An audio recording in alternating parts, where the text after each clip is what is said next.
video, let us discuss about cross entropy loss. This is not going to be a new concept to you because we know about cross entropy in machine learning. Here we try to understand how this cross entropy loss is being used in neural network and deep learning, right? So let's have a recap about softmax and then we will continue with that, right? Fine. So look at this tabular column and you can see an image over here, and this image is, yes, you are right, it's a panda, right? Fine. So we are able to recognize that. Now we are going to check whether the machine is able to, or whether the model is able to predict the image correctly or not, right? So dog, cat, and panda. I think the model is trained through three different inputs, actually three different images. So I think it must have been trained with 10,000 or 2,000 images, but it had three classes actually. Dog, cat, panda are the three classes over there. And the output of the neural network could be like Z1, Z2, C3 is minus 3.44, 1.16, and 3.91, right? Now from this, we cannot get any information. So the softmax is applied on this. And what we will be getting now, we got these values. We are going to exponentiate these values. When we exponentiate these values, we get these corresponding values. What is the next step? We should find out the normalized probabilities. That is what we have to do in softmax. So 0.0321, let me write that, 0.0321 divided, right? So divided by these three, right? So summation of these three exponential value, right? So what will be the answer now, right? So what do we get now? Just try to get that value. Yes.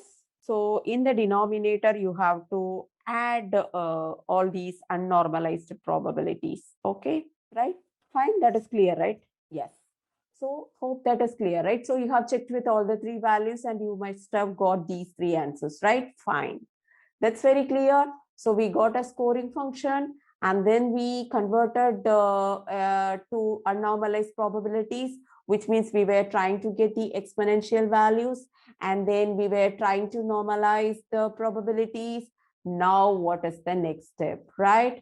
So the next step is going to be finding the log loss, right? So what is this log loss?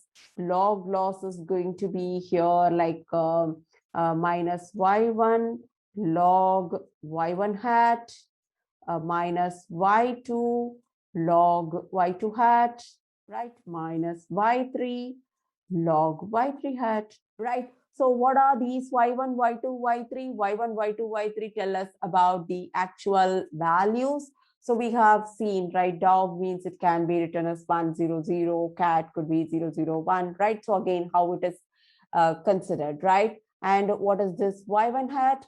y1 hat value, right? So substitute in this. When we substitute in this, what do we get?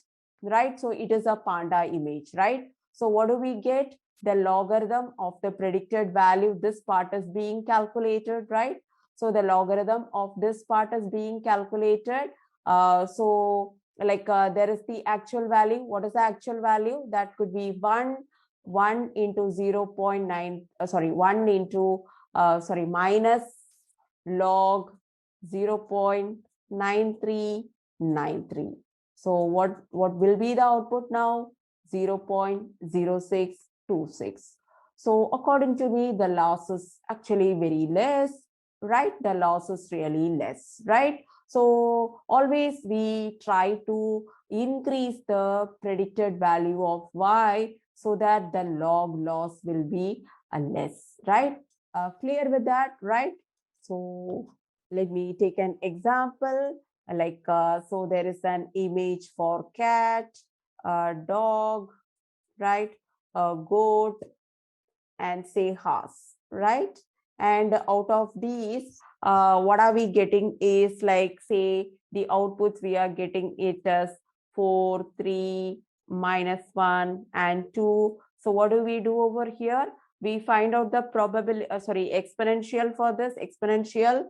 So e power 4, e power 3, e power -1, e power 2. Then we will be doing like e power 4 divided by summation of exponential of all these values, right? Say, for example, we are getting answers like 0.66, say 0.24, 0.0043, right? 0.089, right? So this is what happening, right? So these are the final values, right? So when you apply cross entropy laws, what do we get for this case?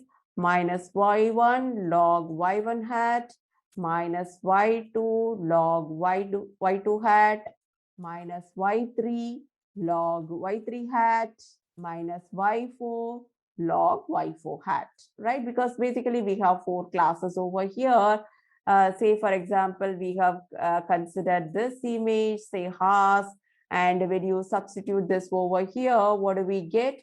Minus log of 0.089, right? So first, let us understand the network first. So we know that we feed, we have input neurons, we have output neurons, and in the middle we have hidden layers, and we give all the input features, and finally we are getting some predicted probabilities, right? So what do we do now? We want to find out this loss, and like, say you are finding out the loss, right? When you substitute in this, say for example, you are getting some bigger loss, say for example 3.22 or something like that, right? Okay, so you are getting some loss now.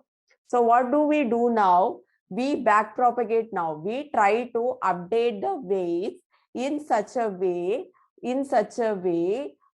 so that the losses can be minimized. That is what we try to see.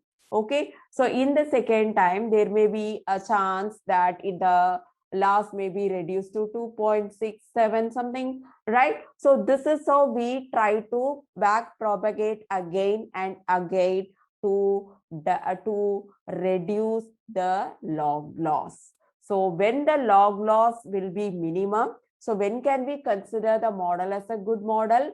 If the log loss is minimum, if it is equal to 0, then we can call it as an ideal model, right? So here, when can we get that log loss as 0? If the predicted value is higher, right? So, right, because we all know that log 1 is equal to 0, right? We all know that, right? Log 1 is always equal to 0.